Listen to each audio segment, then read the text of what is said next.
Welcome, everyone, and thanks for joining us for this latest episode of Making Sales Social Live, coming to you from the Social Sales Link virtual studios and brought to you by AskSSL.ai.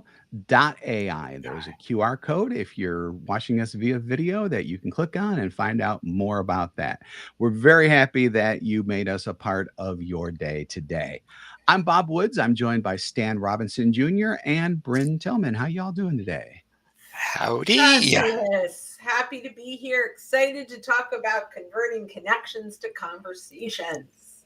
Yeah, exactly. So let's get right into it by saying we all have connections on LinkedIn. I'm assuming that if you're listening to us, you are on LinkedIn and you have at least one connection.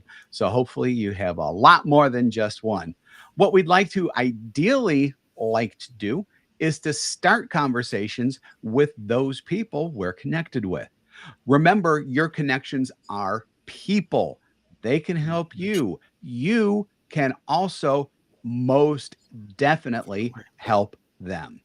So whether you're looking for new prospects, new partners, strengthening current relationships and so on, use LinkedIn and what we're going to discuss today to help you build your business. And I do think, guys, that strengthening connections and really reaching out to people is what LinkedIn is all about, because it's all about networking. Absolutely. Should I jump in on my thoughts? Jump in on your thoughts. Go ahead. All right, I'm going to jump in. This is your thoughts segment on Making Sales Social Live. I love it. Okay, so here's what I know about me. Is I've got a ton of connections and I've forgotten a lot of them. And a lot of them are people that I'd love to have conversations with. And I spend a lot of time looking at my second degrees to build relationships there. And I'm kind of ignoring these first degree connections.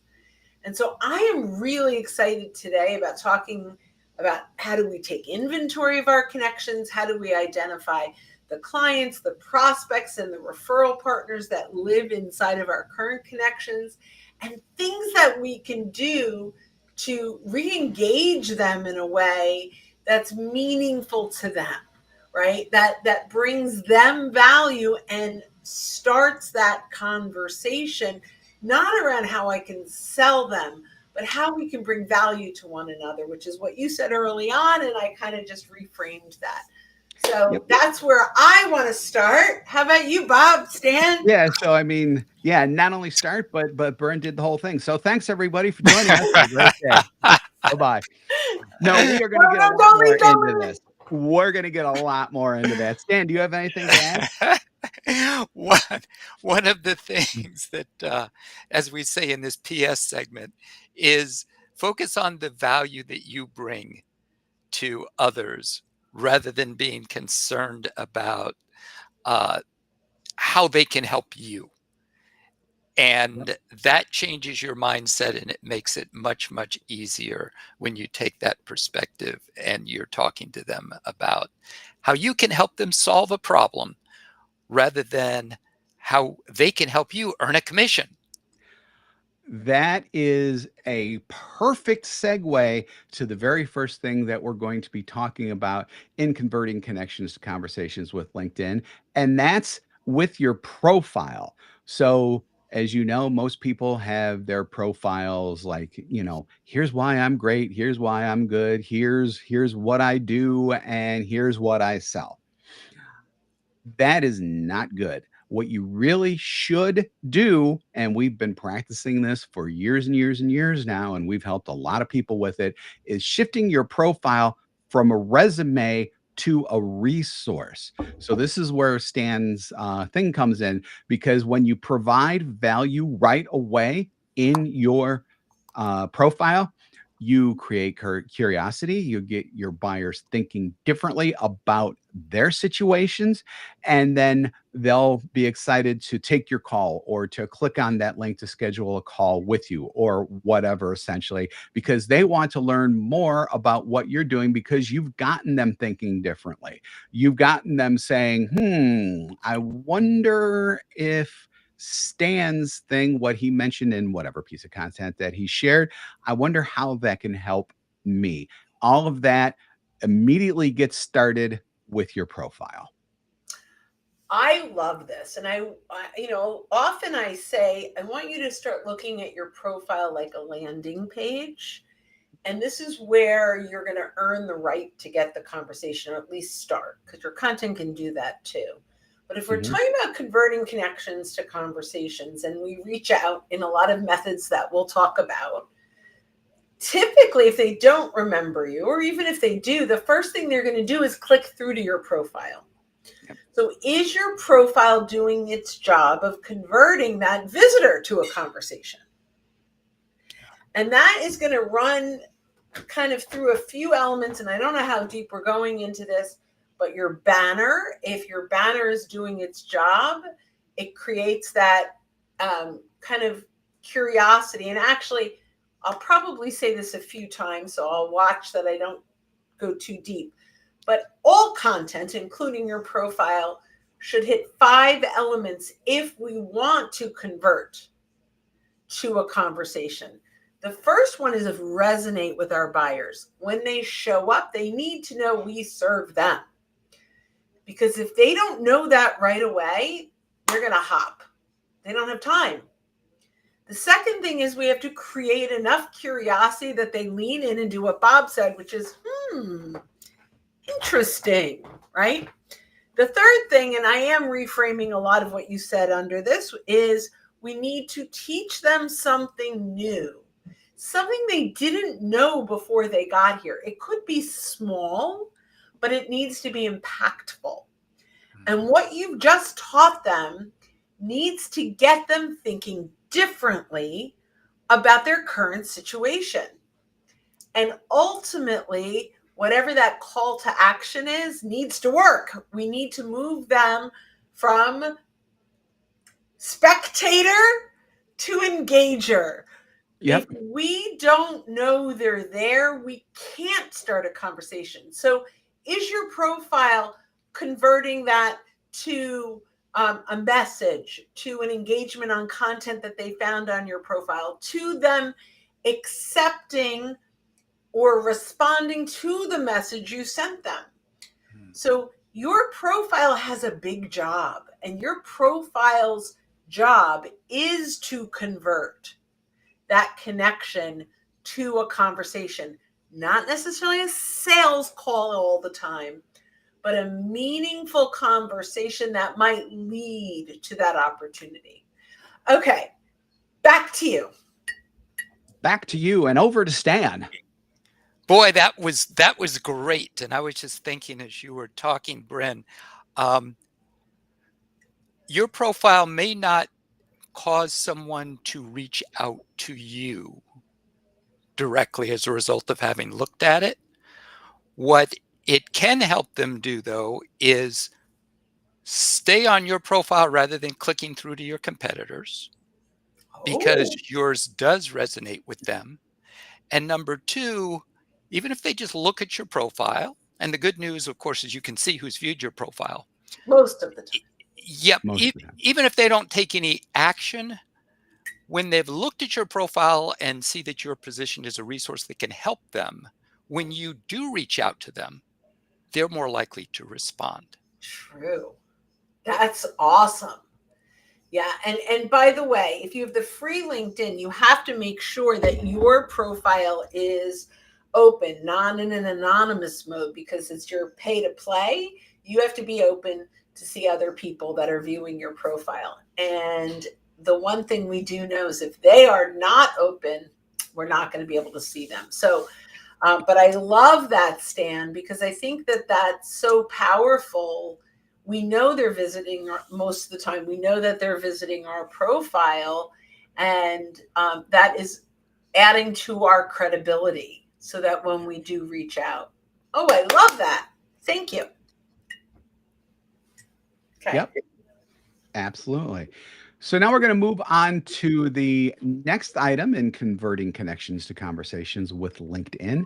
And that's taking inventory of specifically your existing first degree connections and then identifying the people who you'd like to engage with. And if you're like, God, I have no idea who that would be. Well, we're going to tell you who it should be. So, past clients to see if they need help nowadays, potentially. Current clients, potentially expanding your offerings within their organization, or just to say, hey, what's up, and catch up with them and make sure that you are obviously continuing to serve them in a quality way. Prospects, obvious there. Referral partners, really big. You should be connecting and communicating with referral partners on LinkedIn as well. Your vendors is another big one, not only just to communicate with them to make sure that they're doing what you need and they're getting what they need to do for you from you. Yeah, I think that's right. As well as, potential referral opportunities and networking as well. And then the last group is potentially community leaders and influencers. And that could be a wide variety of people. If you are serving a local base, that would be community leaders. If you're more regional or national, community leaders may be more along the lines of influencers within your industry or sector or whatever. And you can take inventory very easily through LinkedIn. And this is where I toss it over to Bryn because this is one of her favorite things to talk about. And we call it doing CPR.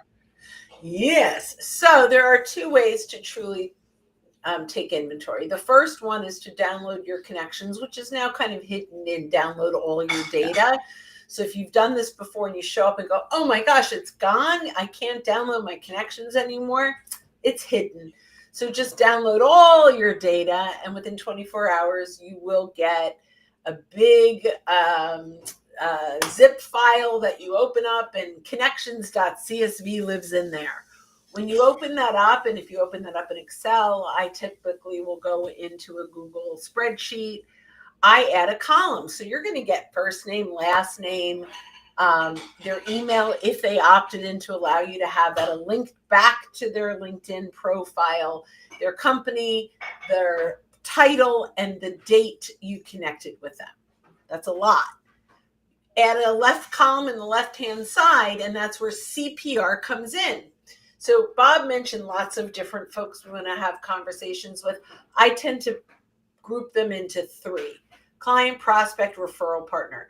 So that influencer or community leader, I may put under that referral partner tab, just to make it streamlined. And so I go through, and we recommend do 10 a day. Just look through. About 10% of the people you're connected to are people that you want to have a conversation with. So if you do 10 a day or 20 a day, you're only getting to 1 or 2 people on average to reach out to.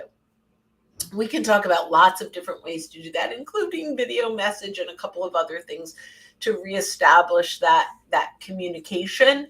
But I think it's really important that we drill it down to the right people. My real favorite is the search, and I love searching in Sales Navigator. However, even in the free, we have the ability to search and filter our first degree connections. So identify if you are geographically, I guess, obligated, or your prospects live in a few states or a few cities, a few towns, right? If there's industries that you serve specifically, you can drill down your first degree connections, even titles. I only want business owners, CEOs, entrepreneurs, or I only want VP or director. Through using Boolean search logic in the title, you can drill down your first degree connections to all the people that we're ignoring that we want to have conversations with. So really love those two methodologies to just take inventory and identify who are we connected to that we're ignoring that we should re-engage. Yep, and I thought that your suggestion about 10 a day makes it much more manageable, especially when your network starts to grow and you say, oh my goodness, I can never get to all these people. But 10 a day makes it bite-sized. Yeah, and if no one is in those 10, keep going. Even if you're engaging one or two dormant connections a day, it is going to add up significantly over the weeks and months and years. And it's so much easier to start conversations with them than it is brand new people that never heard of you. Yep. And one thing that I'll add real quick, just because I've been on a tear when it comes to this lately, is video messaging. So, in other words, putting that phone in front of your face and saying, "Hey, Mark, it's been a while," and then going through with whatever message, and then sending it directly in LinkedIn as a video message. That's great because it's much more personal. They get to look you in the eye, and while you're delivering the message, you come across as real and genuine, especially if you may mess up a little bit or whatever. That's okay. You are a human being. Don't treat it like a TikTok video that's going to be like massively edited and chopped up and things like that so that it looks perfect. And then you're also just going to stand out from the crowd because hardly anyone else is actually doing video messaging. So you're going to make a big impact just by showing up, figuratively speaking, in their faces. Although obviously you're not in their faces, but it's more face-to-face communication. So definitely wanted to mention that as well. Yeah, I mean, we know that there's over 90% response rate when you send a video message, and the people that aren't responding are the ones that are just not looking at. Are just not on LinkedIn, which is possible as well. I mean, it's entirely possible as well. So keep all that in mind. So I'm just going to add to that because I think that tip, I don't want that to get lost in anything that we're saying. If you take away nothing else, that video tip in the message is so important. Also, recognize that what you're sending them needs to be of value to them. Do that little, is this a pitch about what I want? I'm going to go back to what Stan said. Is this something that they will see as a value, not as a pitch? And it's really sometimes a fine line for a lot of salespeople where you think it's value, but it's not landing as value. Right. So here's the litmus test. Is what I'm sending them valuable even if they never talk to me again?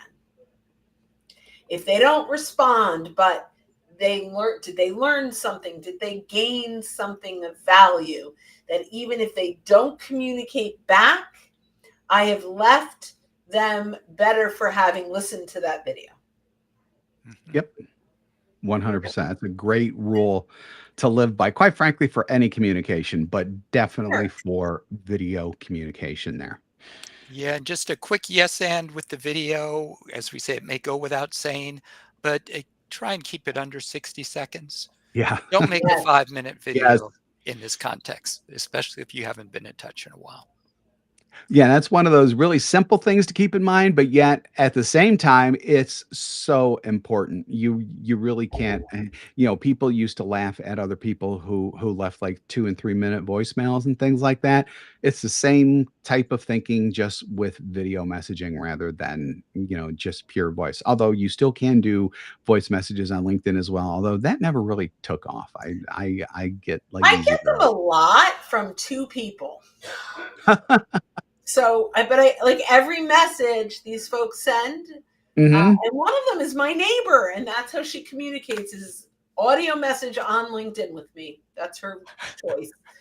That's interesting. Yeah, I mean, but you're right; it hasn't taken off, but there are a few people that do like it. Yeah, the one thing I'll also add to that is you want to make sure that you've got some kind of next step, because I just said bring value even if they don't ever talk to you. but we want them to talk to you. That's the point of this, is to convert them to a conversation. So make sure there is some kind of next step or call to action in all of this content. Like, if you'd like to talk through this or explore more or X, Y, and Z, I'm always available, or reach out. I'm happy to have a conversation. You want to make sure that you've made yourself available, that it's not just, hey, I brought them value and they're not going to reach out. We want to make it easy for them to reach out. Yep. Very good. Very good. So let's move on to the next one, which is learning what really matters to your connections. So, when it comes to what matters to them, if they're a very small business or even an entrepreneur, everything is going to matter to them when it comes to their business, because they're attached to everything. The bigger the business becomes, the more segmented that the people you are going to be reaching out to will have their concerns in. So it may be more finance, it may be more HR, it may be more IT, that type of thing. That's why you really need to learn what matters to your connections, because each of those stakeholders are going to have different agendas. I think you would agree that an HR person and a finance person, by and large, will have two very different agendas. So you have to make sure that your messaging is aligned with their agenda. Or, if you toss an HR related thing at someone who's in sales, for example, you're not going to schedule a conversation with that salesperson if you're talking nothing but HR stuff, unless they sell HR solutions, of course, then that's different. But generally speaking, it ain't going to happen. Yeah, I love that. I think that's so important. And I think that goes back to share insights that matter to them, that impact them.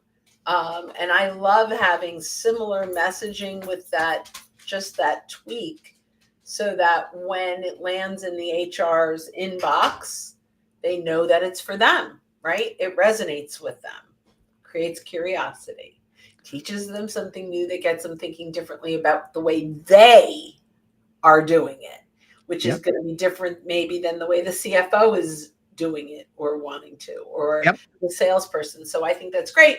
And then create that compelling moment. So bravo. And Brent actually just went into number 4 perfectly, which I'm going to read straight from here and see if you recognize it from about 30 seconds ago. Provide insights and value that make an impact. And just like Brent said, but it's very true. And I actually do think it's very important to emphasize and even repeat, because it really is about the content that leads to your solution and not with your solution. So like 5 tips on how to do X would be something that leads to your solution.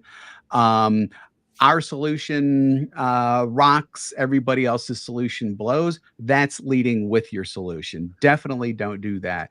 But it's true. Sorry. I'm sorry. No, I'm kidding. I said it's true. I was kidding. Okay, it probably is true, but it's leading with your solution. Overall, though, it does come down to not pitching. It comes down to educating, but the educational material should be with content that eventually does lead to your solution. It should put them on a path that will lead them to your solution, and not putting that potential stop sign in front of them because you're blasting with your solution right away, and they may not be interested in even taking that path in general. Yeah. Cool. Well said. Yes, indeed. There is so much noise out there, and sadly with AI, that's only going to increase exponentially. Already has. Yep. So among other things, use tools like AskSSL.ai or your favorite LLM to learn more about what matters to your audience. So that when you do reach out, you can be, as we've already talked about, be as relevant and as specific as possible, so they know you're talking directly to them as opposed to the other 49 people that they just messaged. And that brings in something we teach all the time, which is slow down your outreach to speed up your outcome. Yep. 100%. 100%. So now that we are At almost the end here, we've got one more, and that has to do with referrals and permission to name drop. So, when a professional relationship begins with a warm introduction from a shared connection, your level of credibility coming from that initial effort, it makes converting that new stakeholder, um, prospect, whatever you want to say, to a connection and then to a potential customer. It's just made that much easier. So when you take inventory and search your clients' connections and run that list by them to get referrals, the referrals will happen. And always make sure that you are telling the people when you are on a call with a referral partner to 100% they should have the same list so that they can ask you for referrals as well. Do not make it a one-way type of thing. Definitely both ways. Like I said, almost at the very beginning, you are there to add value as much as to gain something from them. So I love this. And, we talk a lot about these second degree connections. And about a month ago, I had a first degree connection with someone that I saw speak, an influencer level. I saw speak. I connected with them with a personal note. That's how I know I saw them speak. They connected and we never had another conversation again. I did not follow up well. And this was like 12 years ago. They don't know who I am, but I believe maybe they've seen me in passing, but we've never had a conversation. But Gerhard Geschwatner was the shared connection. So I could leverage my relationship with Gerhard, even though that person was a first degree connection. So just because they're a first degree connection does not make it easy to start the conversation through these other methodologies. We can try, but if we don't have any kind of relationship or rapport with them, we can see our shared connections, even if they're a first degree already. And that is an area that we don't talk about a ton because we think, they're already a first degree connection. We have direct access to messaging them. But the level of credibility that can come through when our shared connection makes that introduction is huge. And I had a conversation with them today about an hour ago because of Gerhard's introduction. So, and actually it was a permission. No. Well, yeah, I think it was a permission to name drop. I have to go look. Either way, because we had someone that we both love in common, he took my call. No matter how much cold I might have reached out to, his only perspective was I saw him speak. Now we have a common connection, even though we're already both firsts, and that credibility goes way up. So I just wanted to kind of throw that yes and it's something we don't talk enough about, and we will be now, because I'm like, when we see this success story, we're like, why are we not leveraging shared connections, even if they're a first degree connection, to say, hey, you should talk? So it's a really good point. It's a really good point. Yep. I was about to say the exact same thing, because it's something that it's so easy to forget. We see first, and we forget that a first degree connection that we've never talked to may as well be a second degree connection if they don't remember us. So leverage your common connections, as you just mentioned, Brent. Love it. Woohoo! Love it, love it, love it. So with that, whether you've been with us live or recorded on our podcast, thanks so much for joining us for this episode of Making Sales Social Live, sponsored by AskSSL.ai. We do these live sessions every week, so join us. If you're listening to us on our podcast and you haven't subscribed already, go ahead and hit that subscribe or follow button and, drop us a like or a comment as well. We love those. Besides these LinkedIn Lives, we also interview leaders and experts in sales, marketing, business, and many more areas. So be sure to catch those episodes as well. Socialsaleslink.com/podcast is where you want to go if you want more info on our weekly efforts here, and we have twice weekly efforts here when it comes to that. So we're up into the low 400s in terms of episodes. So That's awesome. it's been fun. It's been fun. It's a ride. It is. Yeah, it's a ride. It's a roller coaster ride. That's a perfect way to put it. So when you are out and about this week or any week, board that sales roller coaster and make sure that your sales are Social.